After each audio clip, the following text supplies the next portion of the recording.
A leveza é o conceito subjetivo. A soft life é uma decisão por viver com leveza. A partir do momento que você decide, eu quero uma vida mais leve. Então, você vai fazendo um movimento de simplificação, de tirar tudo aquilo que realmente te traz peso para a vida. Trabalho é uma questão importantíssima. Como você falou, o movimento ele surge em resposta ao burnout. O que eu posso simplificar do trabalho? Quem tá na escala 6x1 não consegue, gente. Quem leva uma vida super atribulada, sem grana, muitas vezes não consegue.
Boa tarde, boa noite. Eu não sei em que momento você está vendo esse conteúdo. Você está na JGTV, que é o seu canal de comunicação, desenvolvimento humano e empreendedorismo. E tem também este quadro em que nós, 4 amigas do mercado editorial, jornalistas, publicitárias, estamos aqui discutindo temas que estão no debate público, sempre com esse nosso olhar feminino, enfim...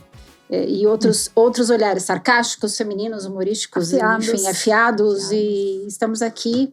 Meninas, como vocês estão? Ótimo. Tudo bem, tudo certo. Cenário novo, né? Adorei esse cenário. Primeira vez que a gente vem aqui. É a primeira vez que a gente está gravando. Já gravamos outros programas aqui com o cenário novo, mas das 4 aqui é a primeira vez, né? Sim. Legal. Gente, hoje nós vamos falar de 2 temas que não parecem conectados, mas eles estão, né? Nós vamos falar de autoajuda e vamos falar de soft life. São 2 temas que, no final das contas, puxam da gente a melhor versão, buscam da gente a melhor versão de ser humano que a gente possa ser, né? Para falar agora de início desse primeiro tema que é autoajuda, vamos começar, né? Já o primeiro bloco. Eu acho importante a gente definir o que é um livro de autoajuda, que é um livro uma obra de não ficção, né? E que traz perspectivas que possam ajudar a gente, métodos, conselhos, enfim, que possam ajudar a gente, que a gente possa tomar ações por conta própria, né? Então, já na definição do negócio já diz que que o arbítrio é livre, né? A gente toma decisões baseadas naquele contexto, mas não é um livro que te traz um roteiro que seja absoluto. É você que decide o que você quer fazer. Tanto o conceito da palavra é esse, né? Autoajuda. Autoajuda, né? Agora, nós sabemos, né, gente, que autoajuda muitas vezes significa, enfim... uma imposição de métodos, uma imposição de que as pessoas seguem friamente, seguem ali à risca tudo que aquela pessoa escreveu ou que fala nas redes sociais. E daí tá a necessidade de a gente trazer o tema para debate, né? Até querendo saber o que vocês têm lido aí no momento sobre autoajuda, se vocês nem autoajuda ou não, né? Nem todo mundo gosta desse gênero. Vamos trazer para o debate como que as pessoas estão consumindo esse tipo de conteúdo, qual é o risco de consumir conteúdo errado nesse sentido, que tem muita autoajuda ruim, né, tanto livro quanto perfis de autoajuda na internet, né, e a gente está num contexto, gente, que é uma loucura, porque a gente está num momento em que está todo mundo buscando... Tá todo mundo meio desesperado, né, de uma sobrecarga absurda, né, de vida, enfim, e sem muito saber para onde ir. Você cai para um lado é CLT, você cai para o outro é PJ, né? Você cai para um lado, você tá sozinho, você cai para o outro, você tá num relacionamento tóxico. Então, assim, tá todo mundo buscando algum conselho, alguma coisa, enfim. Para começar, o que vocês estão lendo, meninas, vocês? Vamos falar sobre o que vocês têm Eu queria consumido. voltar um pouquinho, antes de falar dos livros, para dizer que quando a gente começou a discutir a pauta, eu falei, eu não tô lendo autoajuda, eu não leio essas coisas, né? Então eu acho que tem um preconceito, e eu fui até me questionar por quê, né, desse preconceito, e óbvio que tem a questão de serem livros vistos como livros que dão fórmulas mágicas, né?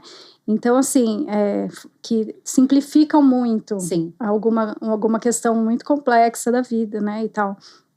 Então, daí a gente ficou conversando sobre isso e eu falei, nossa, mas não, a gente lê autoajuda, assim, né, que são livros muitas vezes baseados em pesquisas mesmo, que têm reflexões mais complexas e tal, e eu puxei pela memória alguns livros, né, que eu li sobre isso, que a gente pode considerar autoajuda aqui, e foge, né, desse lugar da simplicidade, né, por exemplo, Comunicação Não Violenta, do Marshall Rosenberg, que traz, a gente acha que são técnicas, né, eu já fiz até uma matéria sobre comunicação não violenta para o UOL, e assim, quando a gente se aprofunda, a gente vê que é muito mais do que as técnicas que eles estão, que inclusive no livro traz, né, as técnicas, a comunicação não violenta é muito maior do que aquilo, né. Eu me lembrei também da Mulheres que Amam Demais, que depois eu fui ver que até influenciou a criação do MADA, né? Sim, sim. E que baseado na questão do AA, né? Então, assim, o MADA é uma instituição que ajuda mulheres em relacionamentos difíceis, que é o termo, inclusive, que eles usam, né? Então, é um livro muito que é baseado na psicologia clínica. Tanto o Comunicação Não Violenta como o MADA, o Mulheres que Amam Demais, eles são baseados em psicologia clínica. Então, é baseado na vivência da Robin Norwood. E é baseado na vivência dela, que ela atendia em consultório, né, casais e família e tal. Então, eles ajudam muito, assim, na reflexão do que a gente pode viver de relacionamentos, né? Ela volta ali como que é o relacionamento na família, como você vivenciou o relacionamento de seus pais, por exemplo, né? Sim. Que cresceu num relacionamento difícil, então leva aquilo para sua vida, acha que confunde sofrimento com amor, enfim.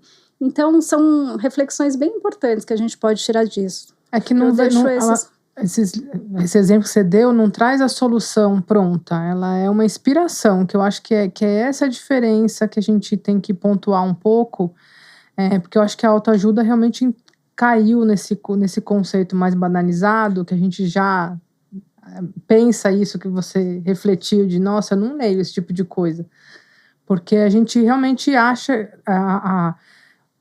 nessa literatura moderna, principalmente, a gente olha a autoajuda como uma promessa de transformação imediata, que traz a cartilha já pronta da solução. Sim. E não é isso, o que eu entendo que quando isso começou a surgir lá atrás, quando a gente ainda até trabalhava nessas revistas reflexivas e tal, que era justamente uma motivação para reflexão, para você ir atrás do seu autoconhecimento, inclusive, né? De como que você enxerga, como que você vai refletir sobre aquilo, e aí vem essa questão da inspiração, de você ver esses casos, esses estudos de casos, esses até algumas coisas ficcionais que a autoajuda traz, mas que é justamente para mexer nas suas crenças, nas suas questões, para você realmente se questionar.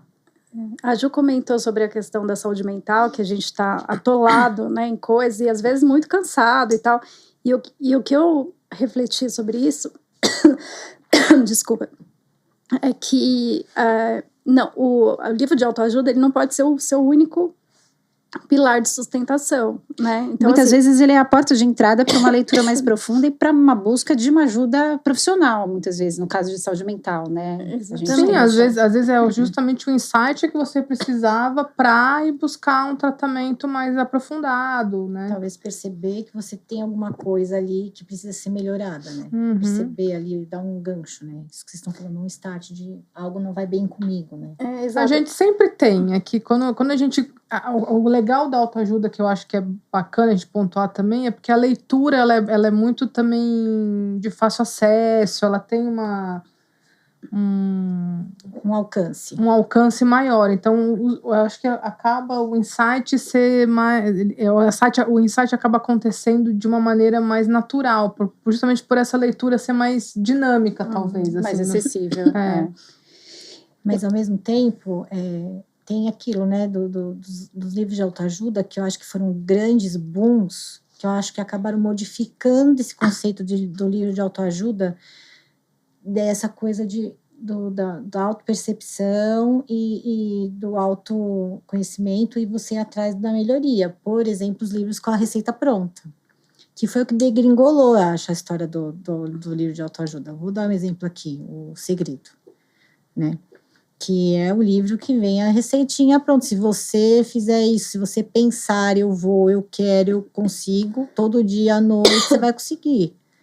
Daí, se você não consegue, você fez errado, você é um fracassado, você... Então, é o tipo de autoajuda que não é autoajuda, né?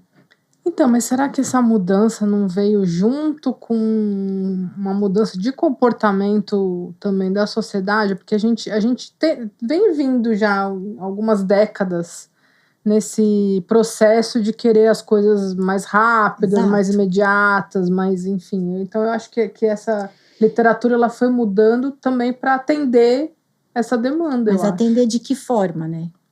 De forma errada, né? Você não se ajuda, né? São duas coisas aí, né? Você tem, na verdade, gurus se construindo em cima desse tipo desse gênero, né? De conteúdo, né?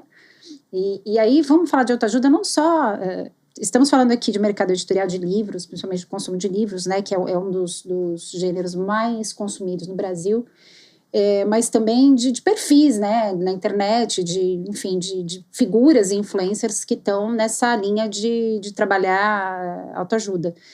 Então, a gente tem o surgimento, por um lado, o surgimento de muita gente ruim produzindo conteúdo, gente sem embasamento nenhum e oportunista, e outro surgimento de pessoas que até têm algum embasamento, mas que são verdadeiros gurus, né?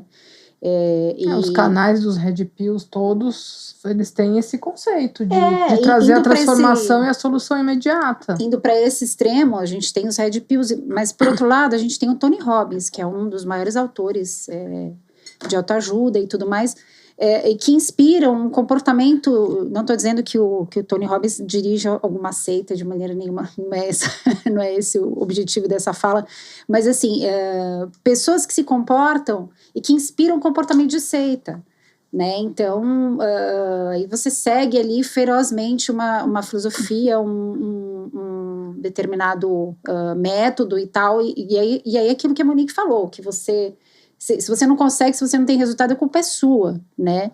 E nesse ponto não é uma autoajuda, é um autopunição, autoindulgência, né? Uma coisa assim meio maluca. Sim. Agora tem um fato curioso que eu queria comentar, que assim, livros do gênero autoajuda no Brasil, a gente tem tanto esse tipo de produção de gurus, de gente desqualificada, como tem a produção de coisa muito legal, que são apenas inspirações, assim, as pessoas trazendo as suas próprias experiências para inspirar outras pessoas. Como você tem também uma coisa que por um lado é bom, mas por outro não, que são os livros de neurociência na prateleira de autoajuda. Por exemplo, você tem Daniel Goleman, que é o autor de Inteligência Emocional, que é um dos principais, né, livros de referência quando se trata do assunto, né, que é um dos livros que eu ia comentar, que estão na minha lista de leitura, enfim, como autoajuda.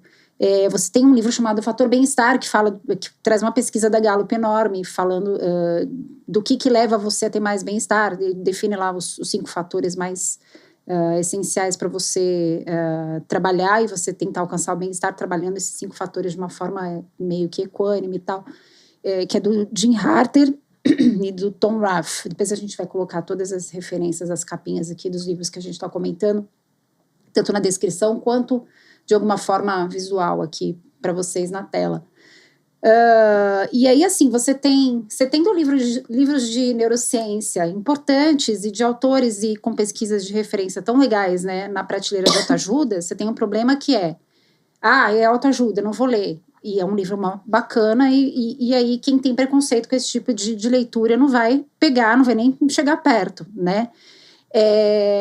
E por outro lado, para quem gosta de autoajuda, tá ali um material super embasado, né, em pesquisas, em coisas que são extremamente... Por exemplo, essa pesquisa do Gallup foi feita em 150 países, né, é uma pesquisa que é feita todo ano, baseada numa pesquisa que é feita todo ano. Então, assim, tem uma consistência absurda por trás, né, de tudo que ele traz ali como fator de bem-estar. Então, só para pontuar isso. Glaucia, o que você tem lido de autoajuda? Eu lembrei que a gente fica nessa reflexão mesmo do que a gente leu, o que era autoajuda, o que não era. Eu entrei nessa mesma caixinha da Paula. Mas um livro que me impactou muito, que eu acho que está bem dentro dessa autoajuda bacana, é o Mulheres que Correm com Lobos, que toda mulher que entra que entende o que é o feminismo, né, empoderamento feminino e tal, não conheço uma mulher que não tenha lido esse livro, assim, né, então foi um que me impactou bastante. Legal. E aí, Mo, e você? Então, faz muito tempo que eu não leio autoajuda, e eu acho até que essa conversa aqui é interessante para a gente tirar esse rótulo, que eu acho que os livros de autoajuda estão estigmatizados agora, atualmente, e tem esse rótulo de livro que quer tirar uma lasquinha, que quer enganar. Então, assim, eu parei. Antigamente eu lia um ou outro, mas eu parei. Agora eu não tenho lido livros de autoajuda. Não posso citar nenhum aqui, meninas. Criou uma barreira. Por enquanto, sim. Paulo Coelho, você nunca leu? Já li no Augusto passado. Cury. Não, Augusto Cury não. Mas li Paulo Coelho. Seria autoajuda? Eu acho que sim. Eu acho que o Ficcional. Paulo Coelho, o que eu li, assim, os básicos, né? O Brida, como chama? O Diário de Mago, não, mas o outro que eu esqueci, o Alquimista. Alquimista. Li, achei demais. Mas você segue um caminho ali com ele que, enfim, não vou dar essa descrição aqui, é bobagem, mas é um autoconhecimento, não acho que é autoajuda. Pela definição, a gente fala, né, que os livros de autoajuda são obras não ficcionais, mas, por exemplo, você pega a literatura espírita, para quem curte, para quem, né? Zíbia, né? A Zíbia, são narrativas, né? Não dá para dizer que são ficcionais ou não, né? Mas, assim, a gente não sabe. Mas não sabe no sentido de que não são livros psicografados, a gente não sabe exatamente o que é a psicografia, né? Ainda não temos, né, enfim, tem gente que não tem uma opinião formada sobre isso na ciência. Mas são histórias ali, né, super inspiradoras, né? Traz histórias de pessoas, histórias de vidas, enfim, e inspiram pessoas, né? Já livros psicografados, já li muitos, né? E daí o que eu acho? São histórias que te inspiram a ser pessoas melhores. Sim, né? sim. Te inspiram a caminhar com exemplos bons de sempre estar melhor, né? Pensando ou não em vida após a morte, ou assim, nesta vida, nesta terra, você agir com caráter, né? Então, aí são exemplos, mas de livros que não é de autoajuda, né? E vamos mais longe, gente, a Bíblia é um livro de autoajuda. É verdade. Para muita gente. Muito mais holístico. Mas vocês acham que é um livro de autoajuda, a Bíblia? Eu vejo a Bíblia como um livro de siga ou será repreendido, sabe assim? Siga ou Deus te punirá. Eu acho que isso para quem segue a doutrina de qualquer religião baseada no Testamento. Mas eu acho que como você pega a Bíblia como leitura, né? E eu recomendo que todo mundo... É importante conhecer, né? Porque a maior obra de literatura da humanidade é a Bíblia. Quando você pega a Bíblia para ler, tem muito ali de inspiração. Tem muito ali para você ler e falar, não, vamos ali, vamos, né? Podemos ser Inclusive, melhores. Jesus Cristo traz um ensinamento importante. Vamos Inclusive, tem passagens lá que colocam Jesus como um grande empreendedor, né? Ele tem um canal, eu estava falando da Bíblia, eu lembrei agora. Tem um canal de um moço, um rapaz, ex-crente, que ele fala justamente isso. Ele fala que a lei... Ex-crente? Ele é um ex-crente. E ele fala que ele entendeu que dentro da religião, seja ela católica, crente e tal, você acaba sendo doutrinado porque você realmente não lê a Bíblia como literatura. Pois Você é levado a acreditar naquela interpretação que a doutrina faz. Que o seu pastor ou o seu padre fala. Sim. Ele chama Thiago Santinelli, muito bom o canal dele. Quiser colocar aí também vamos sugestão, colocar uma arroba. E ele fala justamente isso, que ele só foi realmente viver o que a Bíblia prega depois que ele saiu da igreja. Porque ele foi usar a Bíblia como realmente uma literatura inspiradora, não como uma doutrinação. Tirou a venda da doutrinação e conseguiu aprofundar mais, né? Porque essa é a nossa discussão aqui, né? O livro de autoajuda, ele ajuda mesmo? Ele manipula ou ele é um caminho a ser seguido, né? E tem a diferença, assim, que ele pode inspirar, e a inspiração pode expandir a sua consciência, ou então ele pode te doutrinar, e aí, em vez de você parece empoderado, porque você tá seguindo um negócio ali para melhorar, e na verdade Você estagna, é pior, você faz o caminho contrário, tá estagnado ali. E o que é interessante, a gente discutir, né, a importância do livro de autoajuda e a importância de se consumir uma autoajuda de qualidade, né, que hoje, assim, estamos falando de literatura, mas tem a persona por trás dos conteúdos, né, e a gente tem casos absurdos, né, enfim, temos aí a Cate Torres, que foi presa, que era uma influenciadora, coach, influenciadora, enfim, por causa dessa gente que o coaching está tão, né, em desuso e quando a gente fala de coaching de vida e uma linha tão em decadência, que é uma judiação, é um trabalho maravilhoso que os coaches de verdade fazem pelas pessoas, nas empresas, fora das empresas, enfim. A gente tem o caso da Cate Torres, que era uma influencer que tinha uma publicação, tinha um site, era uma modelo famosa, que começou a ir para o campo da espiritualidade, a gravar conteúdos, a escrever conteúdos relacionados à espiritualidade, e começou a levar as pessoas para um movimento tipo seita, e tipo a recrutar pessoas para estar do lado dela, trabalhar de graça, trabalho escravo, né? Isso tudo tem um documentário sobre a Cate Torres. Tem no YouTube, eu não sei, tem algum streaming também, não vou me lembrar, mas acho que tem um documentário aqui da BBC sobre a Cate Torres, não tenho certeza, e que fala de todo esse movimento. Ela chegou a fazer tráfico de pessoas, né, porque ela morava nos Estados Unidos, ela levou a gente daqui para lá para trabalhar de graça para ela e assim, prostituiu meninas, né, fazendo promessas absurdas. Então, assim, tem que ter um cuidado, né, com quem está ali por trás, né? Então, assim, conhecer o autor antes da sua obra é importante, né? Eu acho que esse é um caminho para a gente buscar um conteúdo de autoajuda de qualidade, né? Tanto livros quanto perfis, quanto, né? E eu acho que também tem uma outra questão, que quando simplificam demais problemas muito complexos, assim. Aí eu acho que também fica muito raso, quando o negócio é muito raso. Livros sobre relacionamentos, por exemplo, né? Cada relacionamento é um relacionamento. Óbvio, tem um espectro interessante para a gente olhar de uma forma geral, mas baseado em pesquisa, né? Não em achismo, não, né? E cada relacionamento cada história é uma, né? Não dá para a gente simplificar tudo isso num livrinho de 50 páginas para...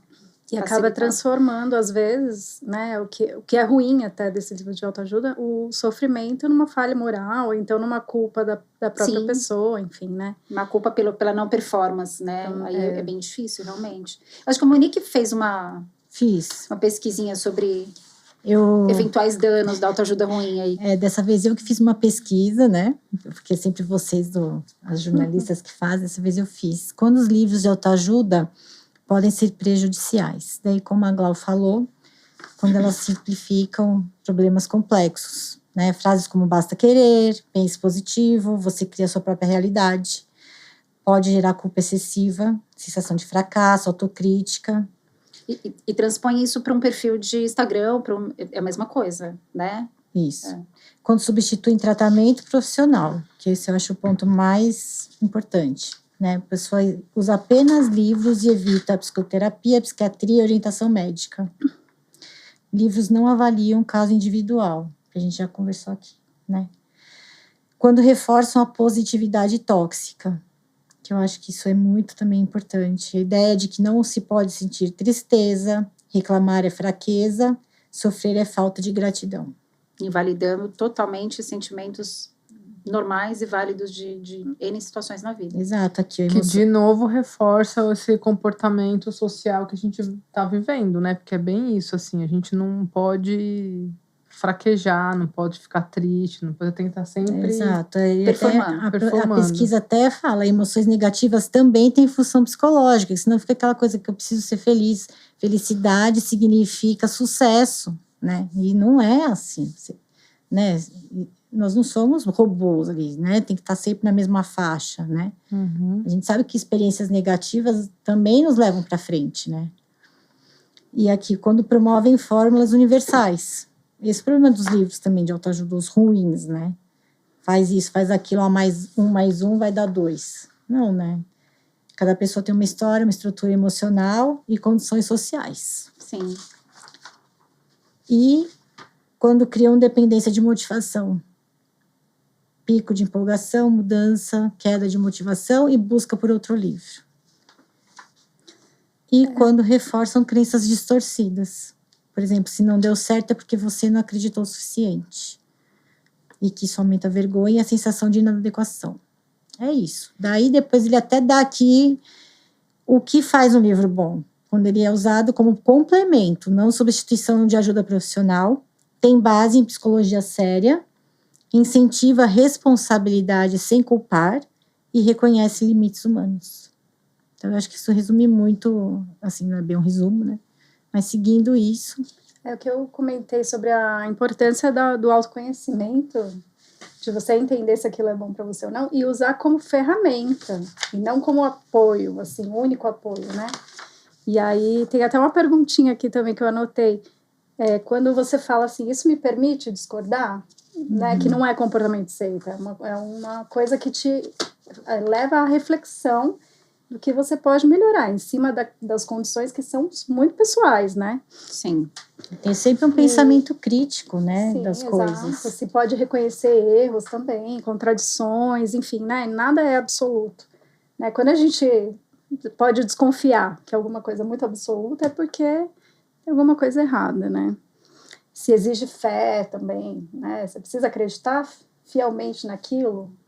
Acho que esses são os pontos também para... Fé e culpa, né? Que são as duas coisas que entram nessa linha da... exatamente. E às vezes o livro do autoajuda, ela mostra muita experiência que a autora teve dela, entendeu? Serve do exemplo dela para você. E você, a partir desse exemplo, constrói o seu, né? Sim, que é exatamente esse o conceito da autoajuda, que é motivar, é inspirar, não é fazer, não é trazer a solução, então você tem que fazer igual, você é outro indivíduo, você tem outra história, outra dinâmica de vida, outro processo. Então essa é uma questão de inspirar a refletir e criar as suas próprias ações, suas próprias dinâmicas, enfim. Vocês já compraram, meninas, alguma promessa de transformação? Seja em forma de livro, em forma de curso, em forma de tudo? Eu lembro quando acabei de sair da faculdade, assim, eu comprei uma série de fascículos que vendia na banca do Chiniachik. Eu nem lembro como que era agora, mas era do lado profissional, assim, de vários exemplos de como melhorar, de como... Do Roberto Chiniachik. Do Roberto. Foi bom para você? Eu digo que eu não li tudo. Então, né, tem que ler tudo. Eu comprei alguns, era bem legal, eu achava a diagramação linda. E eu comprei todos e guardei eles durante muito tempo, li um pouco, tudo, mas não li tudo. Não li. Eu fiz uma vivência com o Eduardo Chiniachik, que é o irmão do Roberto. Num final de semana também essas vivências bem voltadas à PNL e tal. Eu gostei, foi... Claro que assim, é isso que a gente também vem colocando aqui na mesa. Eu já era uma pessoa que fazia terapia desde os 18 anos, então aquilo não foi uma transformação imediata da vivência que eu estava ali. Eu estava num processo vindo desde a psicoterapia, né? Então foi bacana. Legal. Paulinha? Eu ia falar que não, né? Que eu, como sempre, eu falo que não as coisas, mas eu me lembrei também de um curso de inteligência emocional que eu participei no fim de semana, uma loucura, aquela coisa intensa, né? E eu acho que é a mesma coisa, assim, né? Eu sou cética, é difícil, assim, alguma coisa, eu acreditar fielmente numa coisa, eu sempre uso da reflexão para concatenar as ideias, assim. Então, aquilo veio, um monte de informação, um monte de coisa. Sofrimento tá aí, né, gente? A gente sofre, a gente quer melhorar e tal. Mas, assim, sempre com uma reflexão em cima daquilo que veio, sabe? Acho sempre interessante estar aberto para coisas novas. E tem que ter a visão crítica. E eu acho legal que você falou que a gente tem que ter esse olhar, que a gente pode discordar. Nessa vivência, inclusive, teve algumas dinâmicas que uma dinâmica, por exemplo, que me foi proposta lá, que é se você se colocar no lugar do outro. Aí eu questionei ferozmente isso, assim, porque a gente pode até imaginar o que era estar no lugar do outro, mas a gente nunca vai estar no lugar do outro, entendeu? Isso é uma questão puramente de análise crítica, assim. Eu não vou conseguir sentir o que o outro sentiu, porque eu não sou aquela pessoa, eu não tenho a mesma vivência, a mesma situação, não bate do mesmo jeito. Mas eles estavam propondo, então, que você consegue chegar nesse lugar, é isso no curso? E aí eu questionei, eles estavam propondo que você, numa situação X, que eu já não lembro mais exatamente qual que era, que você se colocasse, que você aprendesse, que nem na comunicação não violenta e tal, que você aprendesse a se colocar no lugar do outro para enxergar o outro, para, né? Isso chama empatia, né? Mas, assim, realmente tem um olhar daqui para outra pessoa, que é diferente de você, por isso, né? que o conceito de empatia mudou, né? Que diz, você precisa ser empático, você precisa se colocar no lugar do outro. E de uns tempos para cá, falou que isso não é, que você não consegue mesmo, não é o ideal você ser empático, de sentir a dor do outro nesse sentido, né? Você não pode, porque cada um é o seu. Você não tem como, porque você não é o outro. Você pode acolher. Você só pode, acolher. Exato, o Acolher, acolhimento. Empatia e o acolhimento, né? A empatia eu mudou acho que você o conceito. pode entender, olhar o outro para compreendê-lo, mas não para não entender o que é o lugar dele, né? Estar no lugar dele, é isso. E, voltando um pouco, eu tinha entendido que você tinha perguntado de publicações, assim. Pode ser uma promessa, de forma geral. Você mas... comprar o discurso de um sei lá, de um palestrante ou enfim. Daí eu vi as meninas falando, né? Daí eu fiz curso de reiki, né? Então eu acho que o reiki é um processo de autoajuda seu, porque você faz para os outros, mas no fim você se beneficia muito mais. Fiz curso de Tai Chi Chuan também, que é muito bom para você mesma, né? Total para você. E eu fiz também uma palestra com outro cara, mas eu esqueci o nome. Então, assim, promessa de transformação zero, né? Zero. Não prometeu, entregou. Não funcionou, esqueceu. Só fui escutar, mas, assim, com certeza ficou alguma coisa, mas não lembro do nome dele, né? Porque... Mas foi construindo o tijolinho, é aqui que a gente está falando. Acho que cada dessas coisas a gente vai colocando como tijolinho na nossa construção das nossas subjetividades, né? Legal. E você, Jussara? Então, Isso. a minha grande compra de promessa de transformação foi as formações que eu fiz ao longo da vida, né? Na área de desenvolvimento humano, né? Eu trabalhei medicina comportamental, coaching, mentoring, psicologia positiva, né? Também com um olhar crítico, principalmente sobre a psicologia positiva, né? Tem algumas coisas ali que eu acho que poderiam ser diferentes, né? Dentro do conceito e tal. Sempre com esse olhar. Mas é uma grande promessa de transformação, mas assim, embasada em profissionais sérios, né? Em gente que está no mercado. São cursos, não são experiências pessoais de ninguém, né? São teorias, são coisas que são trazidas ali, que eu acredito que são uma grande promessa de transformação da minha vida e de outras vidas, né? Que isso acabou virando um caminho profissional para mim. Então, mas reforço, é um exemplo de autoajuda consistente, né? Tudo que vocês estão falando sobre cursos, sobre é o exemplo da autoajuda consistente, né? Então, mas aí eu volto a insistir, que é aquela transformação que vem dentro de um processo. Dentro de um processo. Não é uma solução imediata. Não é uma solução imediata, né? E tem uma coisa também que eu tinha anotado aqui, que é assim, a gente muitas vezes sabe o que fazer, né? A gente precisa relembrar nessa loucura de vida e tal. Então, assim, às vezes ler uma coisa dessa que vai fazer a gente falar, é mesmo, é esse caminho aqui que eu tenho que seguir. Então, ela só vai confirmar aquilo que a gente também já viveu, já acredita, enfim, né? Ou talvez motivar mesmo, porque às vezes precisa, às vezes você sabe, mas às vezes a gente se auto-sabota, a gente fala, mas eu sei, mas eu não sou não tô tão correta disso, assim, a gente vive se questionando também, mas assim, com que embasamento eu sei isso? Como é que eu tô? Pela minha intuição? É a minha intuição que tá dizendo? Então vai estar reforçando. Então, a partir do momento que você pega um material que tá embasado em pesquisa e não sei o que, aquilo te motiva de um jeito diferente da sua intuição que você tá tendo ali pelas suas... É a mesma coisa que você pagar um coach para te dizer o óbvio. Ele vai te dizer o óbvio muitas vezes, né?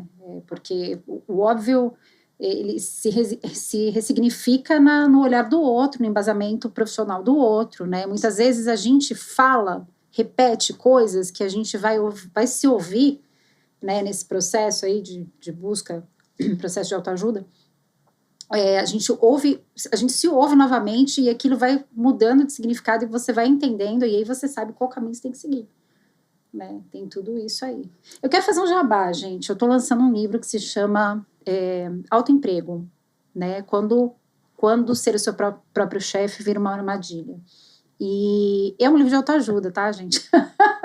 E é um livro de autoajuda no sentido de que eu trago um embasamento sociológico, econômico, enfim, e também a minha própria experiência para explicar o contexto em que a gente vive o empreendedorismo no Brasil. Eu sou empreendedora, as meninas aqui também têm empresa, têm um CNPJ, enfim, é aquela diferença básica entre você ter um CNPJ e ser de fato, né? A confusão que a gente, principalmente na nossa área aqui de comunicação, a gente trabalha muito por sistema de freelancer, né?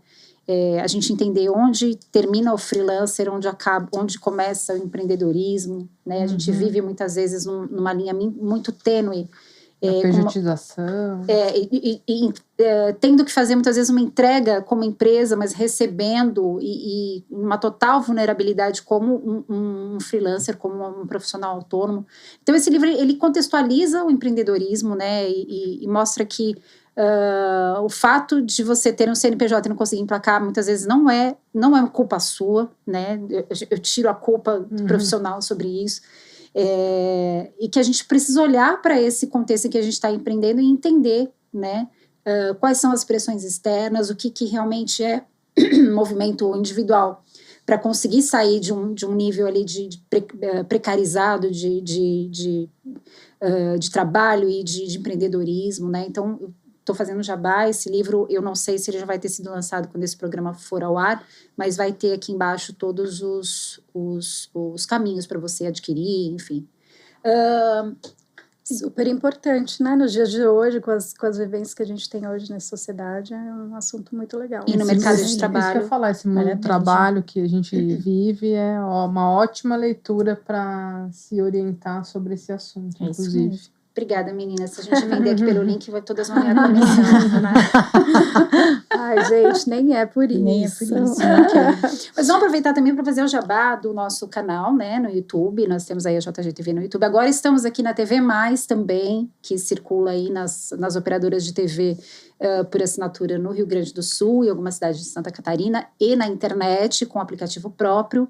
Então estamos aí em todos esses canais, nos assistam, né? Comente, curta, compartilhem, Nos apoiem. nos apoiem, né? Nós temos aí o Apoia-se também, está disponível lá no canal do YouTube para você fazer a sua doação para o canal. Gostou do conteúdo? Apoia, compartilha. Somos uma produção independente de conteúdo.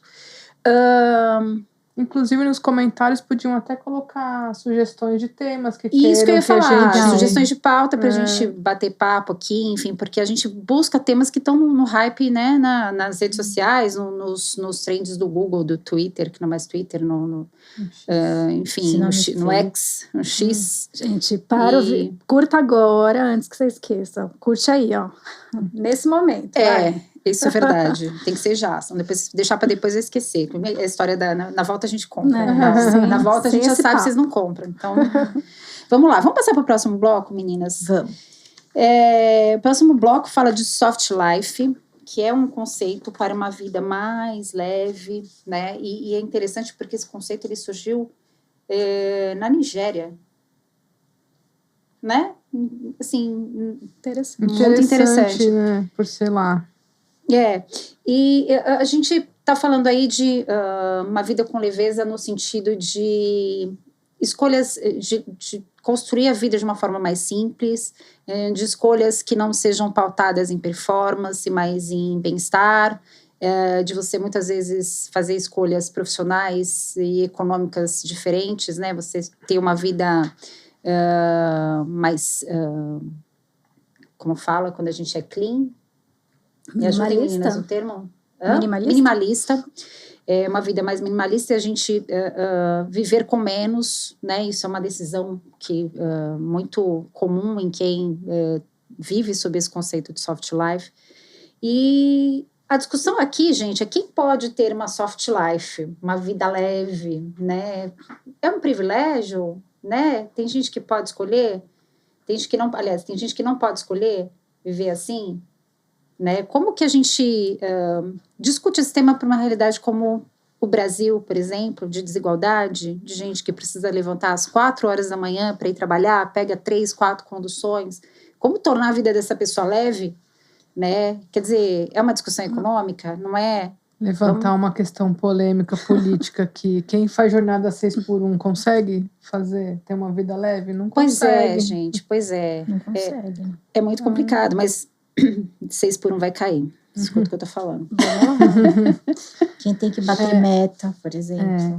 A gente é uma questão de privilégio, sim. É que eu acho que mesmo as pessoas que podem escolher, tem as que vão pro caminho da vida mais leve e outras não, né? Então, a gente estava discutindo essa pauta e eu não sei se a gente chegou numa conclusão do que é soft life, né? Porque, assim, a gente tem uma vida com home office, por exemplo. Claro, né? Falando aí das questões, primeiro, que quem vive na escala 6x1 não consegue mesmo. Quem acorda quase... É impossível, gente, assim, né? Essas pessoas estão sobrevivendo ali, vivendo o dia a dia. Como que vai ter uma soft life, né?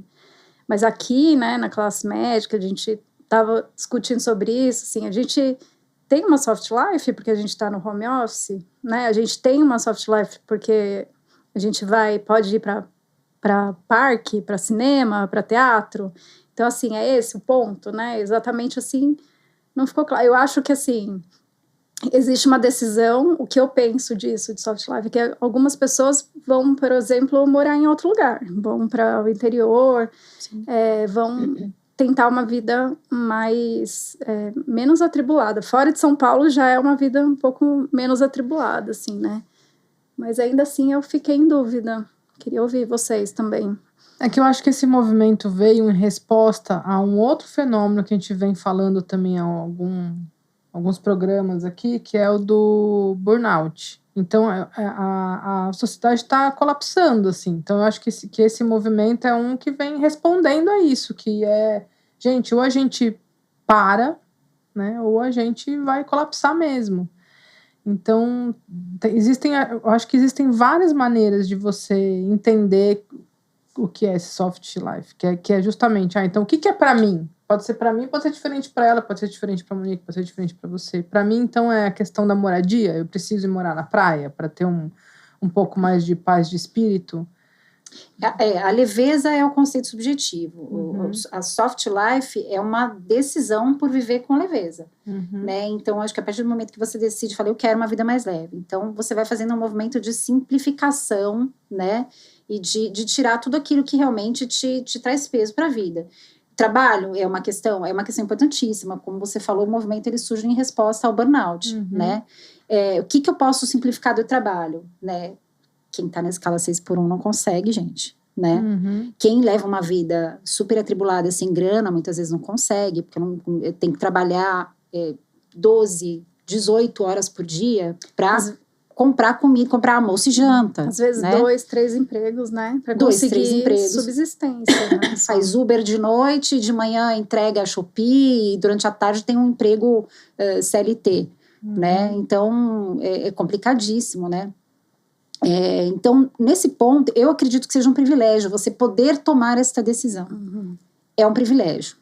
Não que quem esteja numa situação um pouco mais delicada nesse sentido, de ter uma sobrecarga por imposição da vida, da condição econômica, de uma conjuntura econômico-social, não que esta pessoa não possa buscar, né, viver diferente. Ela vai buscar leveza onde ela conseguir. Né? Então, eu acho que a discussão ela passa a ser importante nesse ponto, né? O que a gente pode trazer para a nossa audiência aqui, que ela possa... autoajuda, um programa de autoajuda. O que a gente pode trazer... Estão relacionados os temas, não é isso? Totalmente, como a gente colocou aqui bem no começo, né? Que os temas têm uma conexão. O que a gente pode trazer para a nossa audiência que a gente possa... mostrar caminhos, né? Para alcançar essa leveza. Classe média, gente, também, a gente é uma classe privilegiada, mas é uma dureza, né? Por exemplo, existem bolhas dentro da classe média que conseguem, bolhas que não conseguem, né? Isso depende também, vamos falar em função de trabalho, da profissão que você exerce, né? Jornalista é uma profissão de risco, inclusive, né? Para estresse, para tudo. Então, assim, você quer ter uma vida mais leve, não seja jornalista. Brincadeira, a profissão é maravilhosa. Mas, é uma sobrecarga de trabalho, muitas profissões levam a ter uma sobrecarga de trabalho, às vezes a gente escolhe um padrão de vida, né, viver dentro de um condomínio, viver numa cidade grande, viver trocando de carro todo ano, então assim, dentro desse universo, isso tudo pode ser simplificado. Dá para fazer escolhas, né? Quando eu falar, né, soft life não é sinônimo de conforto. Não é, né? Sinônimo de conforto o tempo todo, né? Mas é sinônimo de leveza, de simplicidade. De né? conforto material, você está falando. Porque aí o conforto vem de outra maneira, né? De conforto material. Eu fiquei pensando nisso, assim, por exemplo, o trabalho é um peso, então eu vou trabalhar vendendo coisa na internet, vou reduzir a minha renda, e vou fazer coisas, sei lá, vou ter limitações, vou fazer tudo de graça, vou fazer meus passeios de graça, vou vender o carro, andar a pé, de ônibus, usar transporte público, então assim... morar onde eu posso andar de bicicleta, né, então é meio por aí, né, são decisões que a gente pode tomar.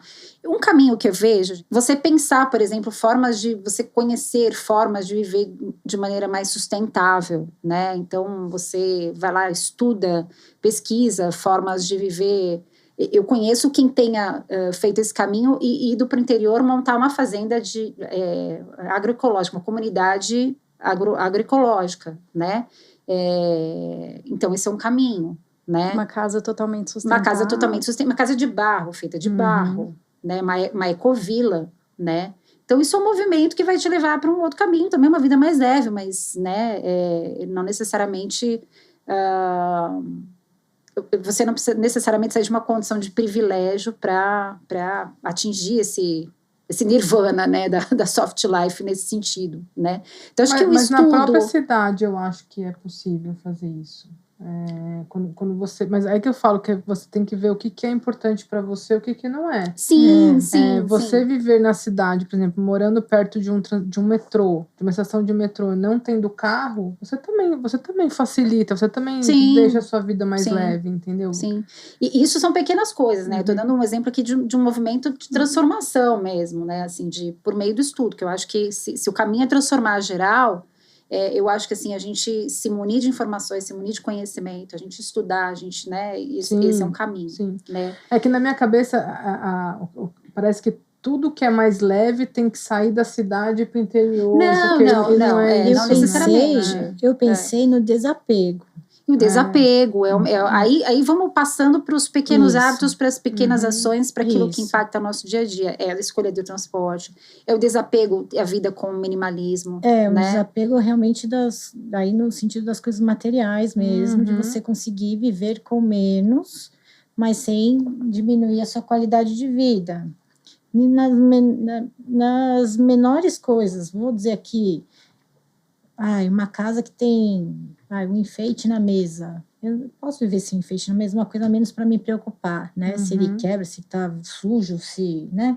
É o minimalismo que a Ju falou, né? Ter o mínimo de coisa possível. Isso. Daí, se eu tenho uma vida desapegada e moro perto do metrô e tenho uma bicicleta, né? Daí já minha vida já começa.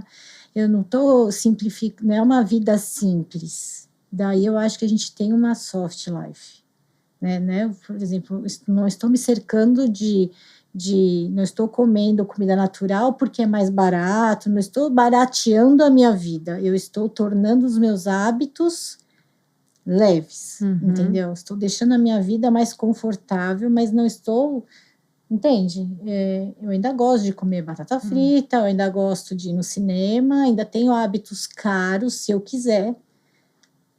Eu tenho uma filha adolescente, né? E eu tenho visto isso mais presente nessa geração mais nova, que a gente chama de geração Z, do que na maturidade, por exemplo. Falar, a maturidade traz esse olhar. Né? A nossa geração. Você vê esses adolescentes, por exemplo, eles não têm o que a gente tinha. A primeira coisa que a gente queria quando ficava jovem era comprar um carro. Eles não têm esse desejo, assim. Eles vivem muito bem em casas compartilhadas. Inclusive, é o que eles adoram. Assim, eles preferem 1000 vezes montar uma casa compartilhada para eles terem essa convivência do que cada um comprar a sua casa, sabe? Curioso você falar isso, porque eu lembrei assim, que a gente foi, talvez na geração anterior, a nossa, foi incentivada a trabalhar, ser executivo de empresa, foi. E ter assim uma carreira consolidada e tal, né? E aí a gente vê, que eu estava pensando sobre esse movimento, a gente vê que existe muito executivo para viver uma vida simples, para mudar de carreira, para tentar uma coisa que tenha mais propósito, que tenha mais a ver com sonhos e tal. E isso é realmente um movimento que eu vi, conheço amigas que deixaram de ser executiva da Toyota, uma amiga minha, e foi ser consultora de moda, sabe? Assim, então, tem mesmo uma coisa recente nisso, e eu também acho que tem a ver com essa exaustão, assim, né? Porque as pessoas estão sendo cobradas no limite delas. Limite sobre-humano. Um limite sobre-humano, e assim, e se percebe que a vida é mais importante do que isso. Em nome de quê? De um cargo, de muito dinheiro, que às vezes você nem tem dinheiro para gastar, nem tem tempo para gastar, de status, né? Eu acho que aconteceu, por exemplo, a geração dos nossos pais, que nem eu fui muito incentivada a passar num concurso, para ter uma estabilidade, ter né? Vai ser isso, vai ser aquilo lá. E nossa geração, muitas mulheres chegaram lá e viram que tá aí e vou ficar aí em sua vida inteira? Não, eu quero desacelerar. É possível desacelerar. É possível e eu consigo, e ainda consigo cuidar disso, fazer aquilo. Mulher, né? Faz isso, faz aquilo. E uma coisa que me chama a atenção, nesses movimentos que eu tenho visto, é que nós fomos educados para ter coisas individuais, né? Então, a minha carreira, o meu carro, a minha casa. E essa nova geração que vive coisas muito mais compartilhadas, tudo compartilhado. E isso acabou influenciando as pessoas mais velhas também, que estão aprendendo a fazer isso, né? A viver de forma compartilhada. E isso eu acho muito legal da vida moderna, assim, que realmente está cada vez mais... Por precisar menos, eles também se submetem menos, né? Ao mercado de trabalho, que os empregadores ficam loucos da vida, assim, porque, que absurdo, não aceita isso. Não aceito, gente. Não muitas vezes é interpretado como falta de resiliência. Muitas vezes mas muitas vezes não. Muitas vezes é uma autopriorização, né? Assim, e nesse conceito, assim, de tudo que a gente está falando, a gente tem um resuminho aqui que eu acho que é interessante. Os pilares para a gente adotar esse estilo de vida mais leve, né, a soft life. Então, a primeira coisa é um pouco isso que a gente está discutindo aqui sobre a geração Z, definir limites e prioridades, né, então dizer não a tudo que gera estresse, né, e assim, priorizar aquilo que realmente vale a energia. Então, aquilo que tem a ver com o propósito, com a essência, com a sobrevivência, né, é onde a gente tem que focar energia. Autocuidado sem culpa, que eu acho que esse é o principal eixo central desse movimento, porque isso faz total diferença. Por mais que você não consiga ter uma soft life em toda a sua abrangência desse conceito e tudo mais, mas você ter momentos no seu dia que você consiga parar, fazer uma rotina de skincare, ou você consiga ter um momento de relaxamento seu, você dormir, consiga se você quiser. Dormir, né? Você se reconectar com você mesmo, né? De você ter descanso e você ter autocuidado, esse é um caminho que só por isso a gente já vai achar que a vida nem é mais tão pesada, né? Se a gente tiver esse momento. Deixa eu só fazer um adendo aqui e um recorte de gênero, né? Porque a gente está falando dessa não ter culpa do autocuidado. Eu me lembrei de uma coisa que, assim, as mulheres fazem 2 a 3 vezes o trabalho doméstico. Sim. Elas são ensinadas a serem mulheres que cuidam da casa e tal. Então, muita mulher sente culpa de ter esse momento de descanso, né? Sim. Então, eu não sei vocês, assim, mas assim, eu consigo fazer esse movimento de falar, eu mereço esse tempo e esse momento para mim, assim, mas isso ainda é uma coisa, um tabu aí na sociedade da mulher poder descansar, sentar no sofá e descansar. Por que a mulher não tá lá lavando louça? Por que não é? Não se permite ao ócio, assim, né? Acho que tem alguma coisa errada, né? Mas isso é muito o que a gente escutou desde criança, né? Que não podia mesmo ficar parada, isso é um retrato da nossa sociedade, né? Essa autocobrança, né? Que a cobrança já não é mais externa, como era, por exemplo, no começo do trabalho da geração X e tal, da sociedade. A gente já internalizou essa culpa, né? De forma geral. E isso na mulher é ainda mais forte, porque a gente vem de um contexto, né? Social aí de opressão, né? Uma coisa complicada de cobrança. Que vem se desconstruindo, né? Graças a Deus, vem se desconstruindo. Lentamente, mas vem se desconstruindo, né? Rotina sem pressa, gente. Vida leve é ter rotina sem pressa, né? Você poder ter um controle dos seus compromissos no dia, né? Maravilhoso.